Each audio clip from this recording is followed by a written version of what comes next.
Eu não acho que ele seja só um ato de machismo, mas eu acho que ele é tratado como uma coisa normal no nosso dia a dia por conta do enraizamento do machismo na nossa sociedade. Sim, eu não acho que ele é devido só ao machismo, mas que ele é tratado com uma certa normalidade que não deveria ser por conta da cabeça machista que a gente tem na nossa criação. E não só de homens, tem muita mulher machista. Eu já vivi inúmeras, a gente poderia conversar muito sobre isso, mas eu vou te contar de quando eu ainda era estagiária, porque eu acho que foi quando a coisa pesou mais pra mim. Foi o meu primeiro contato com o mercado, eu não tinha o posicionamento que eu tenho hoje, de segurança, de ter postura e de ir contra aquele tipo de situação. Então foi quando aconteceu e eu realmente me senti acuada, eu realmente silenciei, ninguém sabe, com exceção, fora você, que eu tô contando agora e todo mundo que for assistir. Pouquíssimas pessoas ficaram sabendo na época. Eu vivi 2 situações em um mesmo local, que foi o meu segundo estágio na vida. Eu estava no meio de uma reunião de pauta, a equipe era majoritariamente masculina, só tínhamos na equipe eu e mais uma mulher. Essa mulher tinha levantado para ir ao banheiro e eu tinha ficado defendendo a minha pauta, porque eu queria que ela entrasse, né? E o meu chefe direto interrompeu, no meio da minha argumentação de vender a minha pauta, ele me interrompeu para elogiar a minha boca.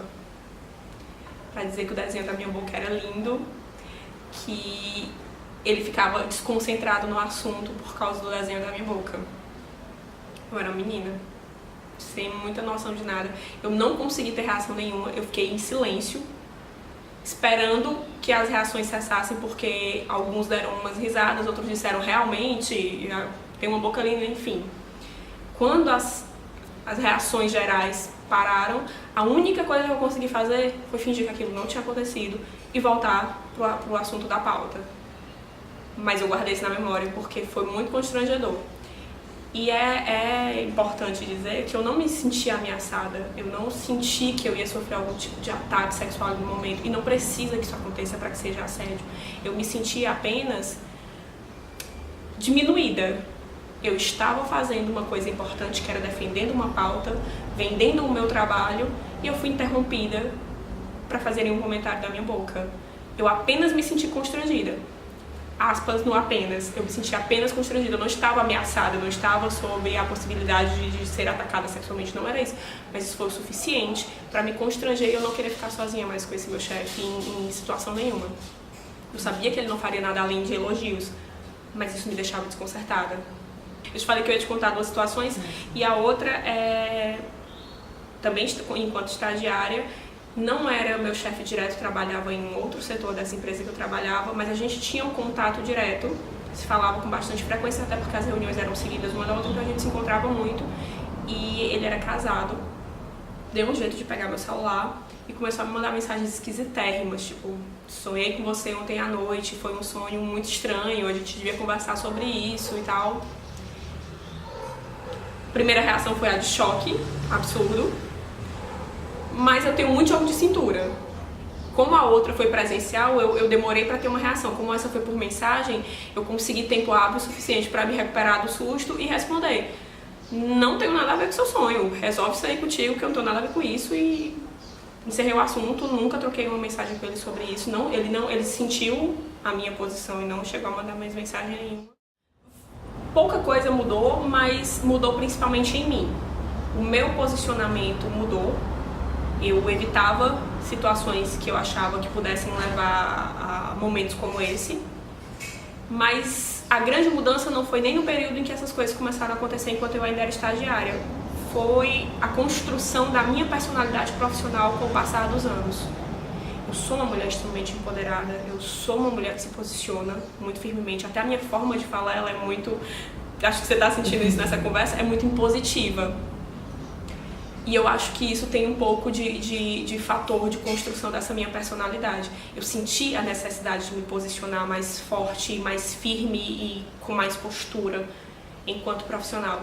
Porque eu sentia que eu era inúmeras vezes desvalorizada ou desacreditada pelo simples fato de eu ser mulher. E muitas vezes eu tive a oportunidade de mostrar o meu trabalho, mostrei, fui elogiada e reconhecida. Mas isso aconteceu também muito baseado em como eu já estava me comportando pelo medo de não ser por ser mulher. E eu acho que foi aí que esses episódios contribuíram mais contribuíram de forma positiva, porque de negativa ficou a chateação, o trauma, ter que lidar com isso e tal, enfim. Mas positivamente isso ajudou a construir a minha personalidade profissional. Eu sou uma profissional que eu sou hoje porque eu decidi que eu não ia passar por esse tipo de situação de novo. Porque foi inclusive depois das que aconteceram comigo, então eu já tinha uma postura diferente com esse tipo de situação. E eu não sei com a maioria das pessoas, mas comigo funciona muito assim. Às vezes eu relativizo muito o que acontece comigo e demoro pra reagir. Mas quando acontece com algum dos meus, parece que a porrada mexe mais comigo. Como era uma pessoa muito querida por mim, foi muito impactante pra mim vê-la passar por uma situação constrangedora. E aí eu me meti. E como eu já tenho esse jeito de falar meio altivez, meio impositivo, e eu não faço questão de esconder isso, eu até assumi uma postura eu tenho uma postura meio masculina quando eu tô trabalhando, eu falo muito, eu não sou muito delicada. Então, eu não tenho medo de usar isso quando eu preciso. E aí eu me meti na história, gerou um pequeno contratempo entre eu e o rapaz que tinha causado a situação, mas evitou que ela mergulhasse numa situação mais chata e depois ficamos bem, ela me agradeceu e deu tudo certo. O jornalismo ele é uma área com muitos homens. E toda área onde o sexo masculino predomina, a mulher, infelizmente, sente uma necessidade de se afirmar com mais força, porque é um fato, no mercado nós ganhamos menos, nós somos menos prestigiadas, nós temos menos oportunidades. Eu tenho a sensação que a mulher ela sempre tem que estar mostrando mais do que ela é capaz do que o homem no mercado de trabalho. E a área de jornalismo, especificamente aqui em Fortaleza, ela tem muitos homens. Então a gente tem que estar se desdobrando. Mas isso tem muita nuance também. É muito mais fácil você sentir a coisa pegando e acontecendo e a necessidade de se impor quando você trabalha, por exemplo, com jornalismo esportivo, que é majoritariamente masculino, do que quando você trabalha, por exemplo, na assessoria, onde você acaba encontrando muito mais mulheres. Então, no mercado de trabalho como um todo, eu sempre senti que a mulher ela precisa se afirmar um pouco mais para receber o respeito que o homem já chega ganhando sem precisar mostrar tanto serviço. Eu, Mirelle, nunca vi uma mulher desistir de ser jornalista por causa de assédio.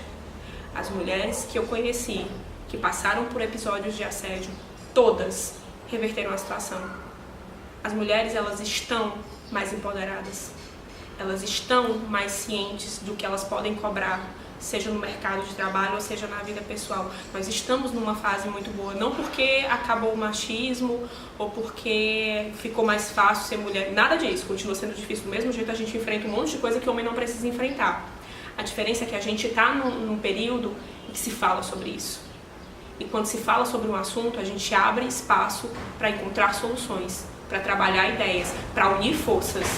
Nunca se falou tanto em empoderamento, em poder feminino, em engajamento e em sororidade como se fala hoje. Isso já é um avanço.